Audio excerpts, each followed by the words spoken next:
Hey everyone, Benson, Performance Capability. Hope you're doing well. So today we're going to be talking about something that science has a name for the very struggles that you're trying to avoid, and they are desirable difficulties. They are tasks that feel hard, awkward, even painful sometimes. They're the ones that carve mastery into the brain and body. See, neuroscience calls this the testing effect. Your brain encodes and strengthens memory most when you wrestle with confusion. So if you want to grow, stop taking it easy, stop chasing the easy path. The next time you feel difficulty, ask yourself, is this the very doorway to the strength that I've been praying for? And here's the question that should literally haunt you. How much of your potential have you left untapped because you refuse to embrace the hard things? And let me push that deeper. What greatness might be waiting on the other side of the very struggle that you've been running from? That's the real question I want to ask. Let's find out in this message. Let's run the intro.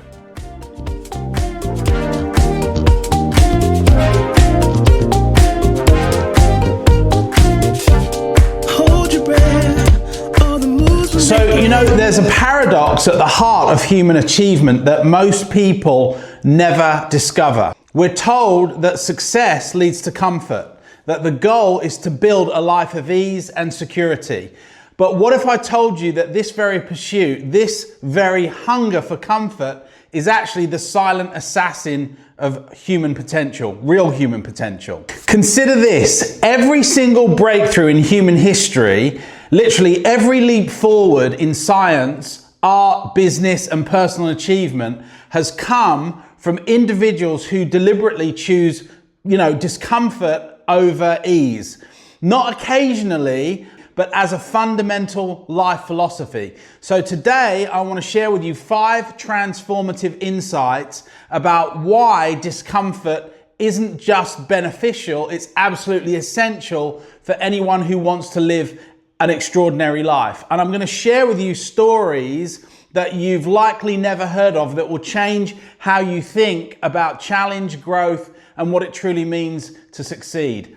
There's also going to be some neuroscience here in terms of growth and development. So let's start with what science tells us about the human brain.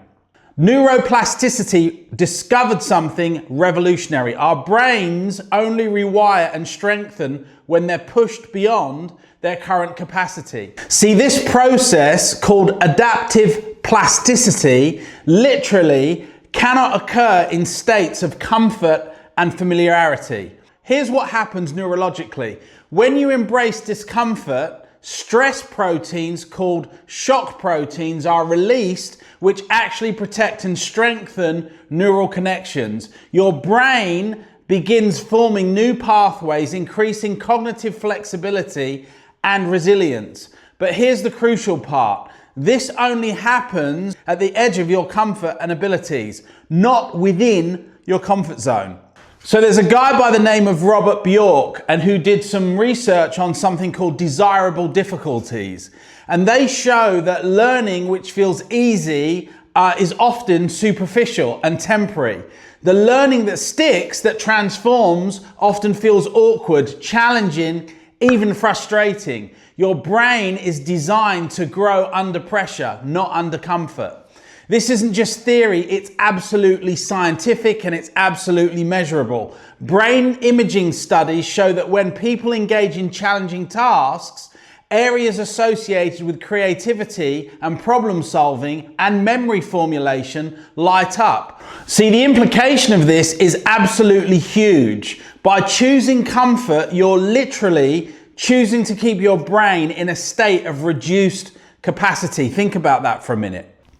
So everyone's heard of McDonald's, but few people know the real story of its founder, Ray Kroc. His transformation from struggling milkshake machine salesman to the building of one of the largest restaurant empires in the world is absolutely brilliant. At age 52, when most people are thinking about retirement, Kroc was failing at every business that he touched.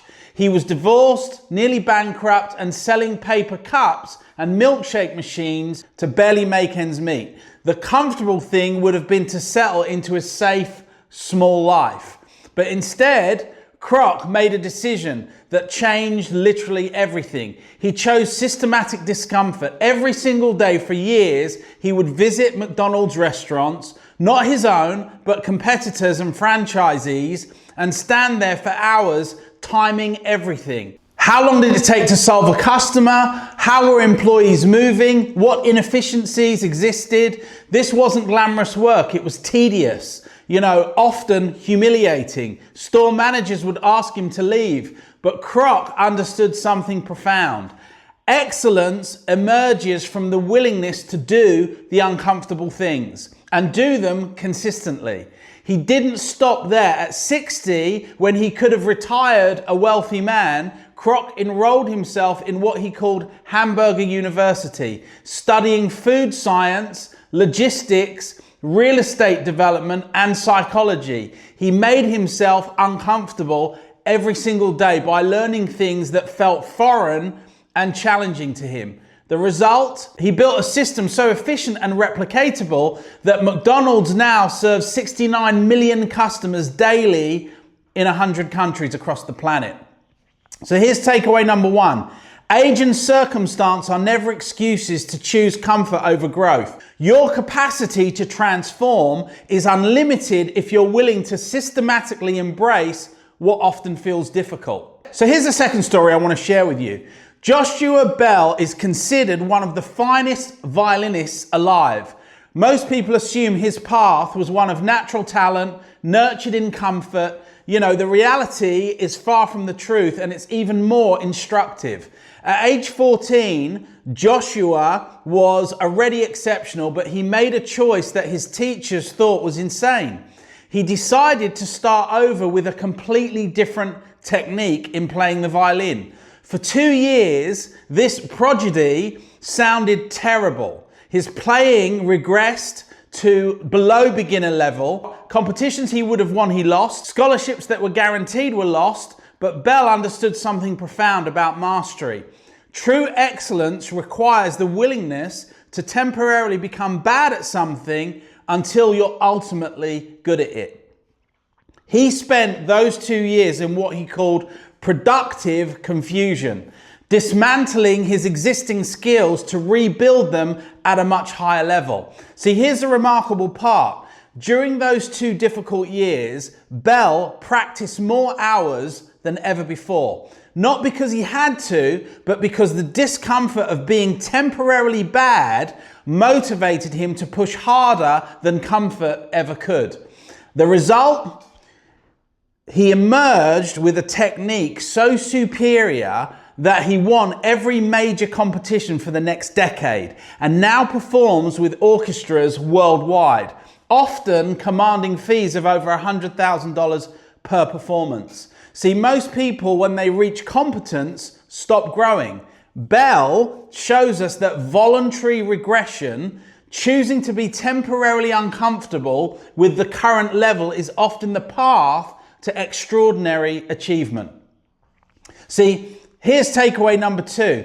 Mastery requires the courage to temporarily abandon what you're good at in order to become exceptional. Comfort with your current abilities is the enemy of your ultimate potential. All right, let's dive deeper into what happens to your body when you constantly and consistently choose discomfort over ease.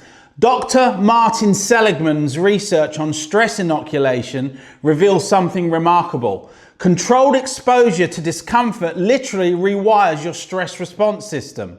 When you voluntarily pull yourself into challenging situations, your body produces a cocktail of beneficial hormones and neurotransmitters. They call this BDNF, by the way, brain-derived neurotopic factors, that literally creates new brain cells and improves focus and cognitive performance. Your body's ability to recover from stress literally strengthens in the process. But here's what's important. This only happens with voluntary discomfort. When discomfort is imposed on you, when you're a victim of circumstances, the physiological response entirely changes. It's completely different. Cortisol spikes, inflammation increases, and your stress resilience actually decreases. This is why choosing your discomfort is so powerful. It transforms stress from something that depletes you into something that strengthens you. Elite military units, top athletes, high-performing, executives all understand this principle. Voluntary discomfort builds unshakable resilience. The practical application is profound. Every time you choose to do something difficult when you could choose something easy, you're literally building your capacity to handle whatever life throws at you. This is a really important distinction.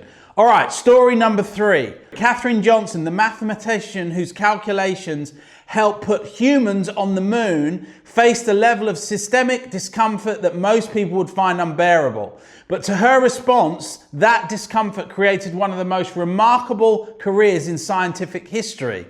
In 1953, Johnson was hired by NASA as a computer calculator, if you will. As a black woman in the segregated South, she couldn't use the same bathroom as her white colleagues. She had to walk half a mile across campus. She couldn't attend meetings where, critical decisions were made. She had to redo calculations that had already been done because her supervisors didn't trust her work.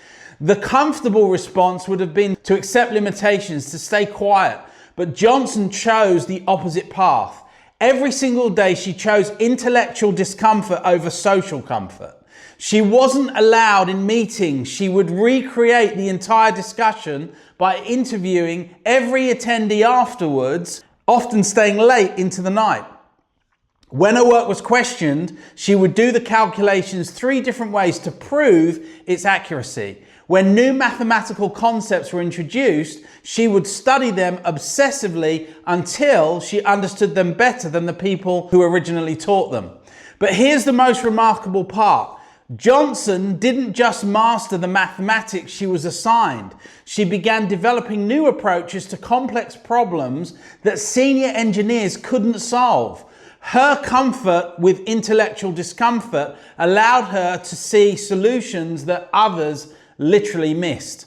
In 1962, when NASA was preparing to launch John Glenn into orbit, the electronic computer system calculated its trajectory, but Glenn refused to fly until Katherine Johnson had personally verified the calculations by hand.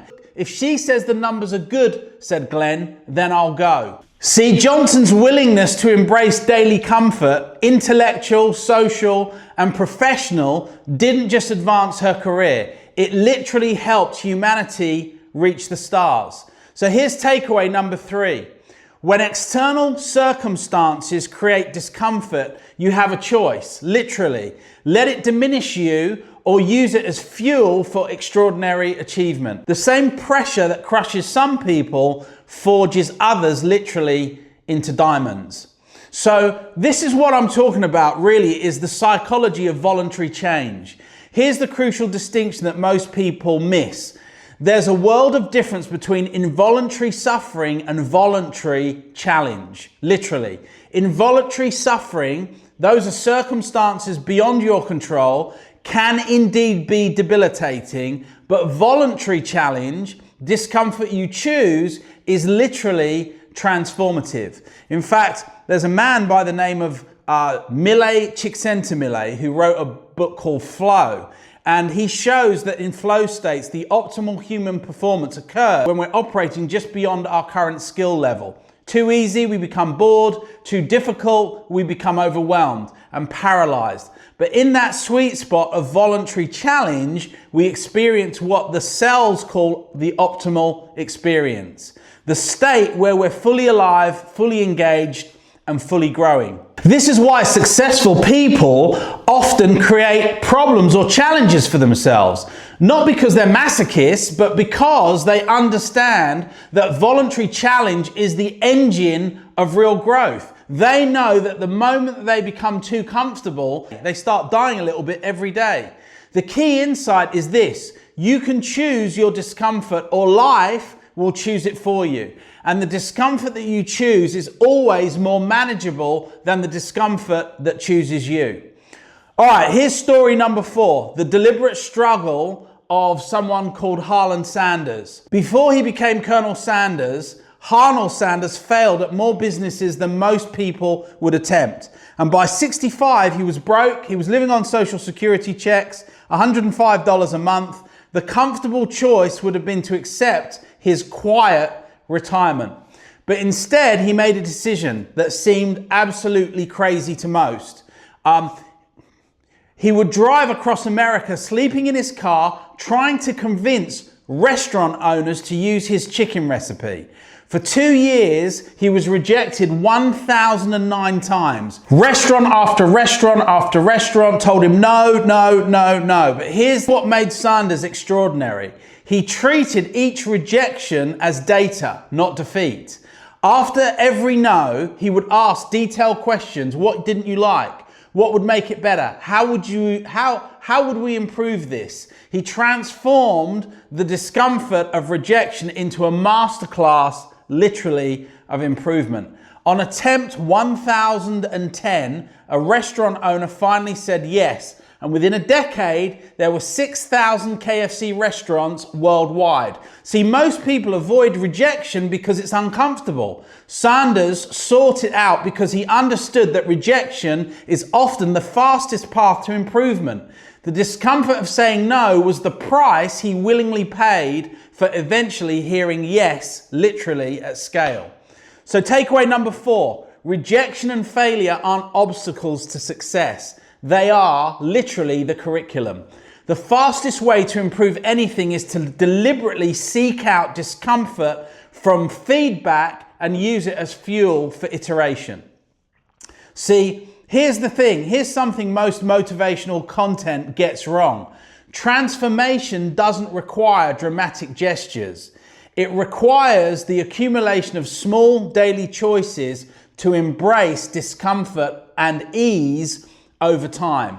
For instance, taking cold showers, having difficult conversations, learning new skills, exercising when you literally don't feel like doing it, reading challenging books, scrolling social media or doing frivolous tasks. These seem like minor choices, but they compound exponentially over time. See, each small act of voluntary discomfort builds what psychologists call distress tolerance, which is your capacity to remain effective when things are hard.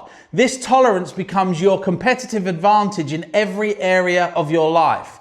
The person who can stay focused when others are distracted, who can persist when others quit, who can think clearly under pressure, that person isn't necessarily more talented. They've simply built a higher tolerance for discomfort through thousands of small, daily actions and choices.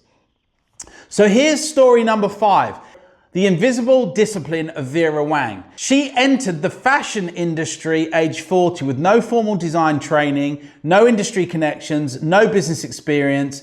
Every expert told her that she was too old, too inexperienced, and too late to the game.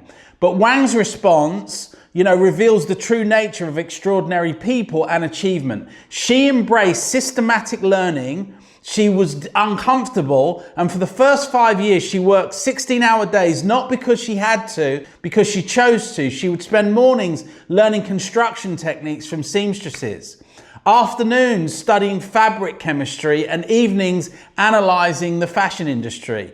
But here's the remarkable part. Wang didn't just learn, she deliberately sought out the most challenging projects. When other designers would turn down difficult requests, Wang would take them on, even when she wasn't sure that she could deliver.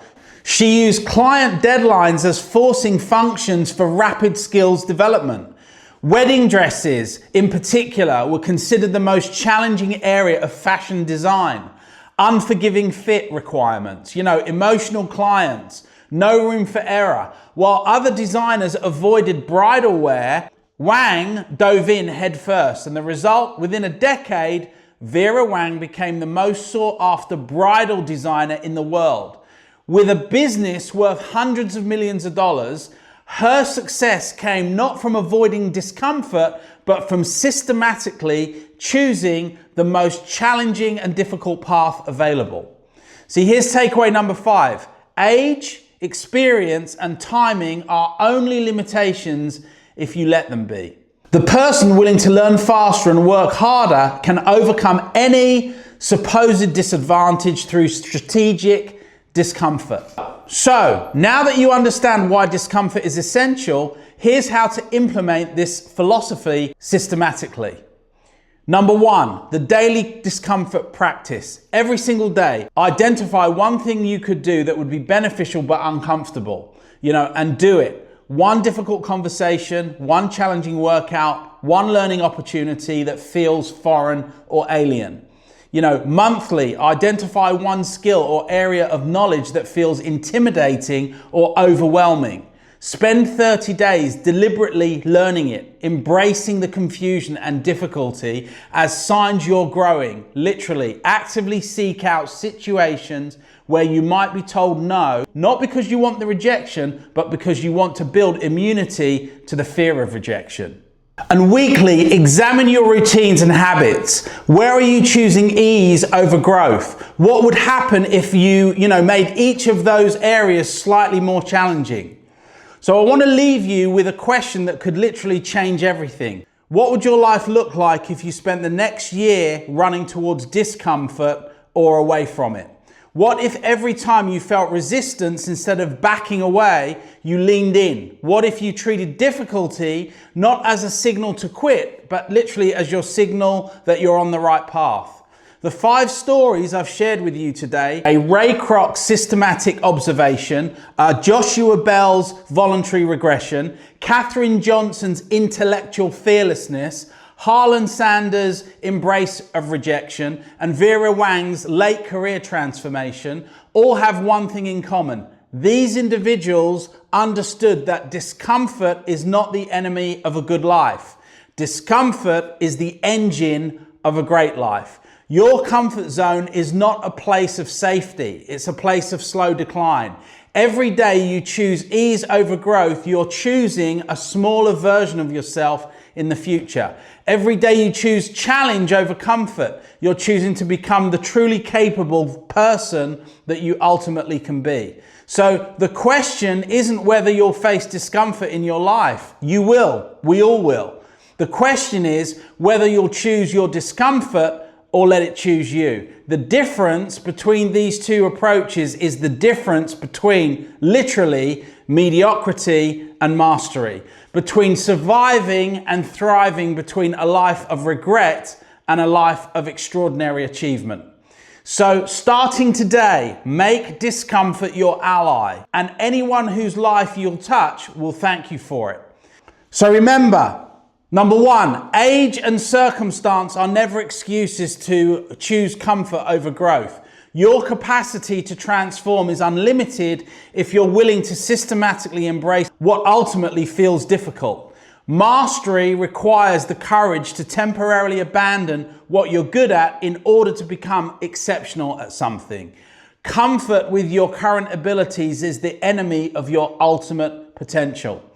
When external circumstances create discomfort, you have a choice. Let it diminish you or use it as fuel for extraordinary achievement. The same pressure that crushes some people forces others literally into diamonds. And rejection and failure aren't obstacles to success. They are the curriculum. The fastest way to improve anything is to deliberately seek out discomfort of feedback and use it as fuel for iteration.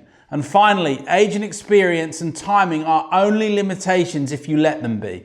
The person willing to learn faster and work harder can overcome any supposed disadvantage through strategic discomfort.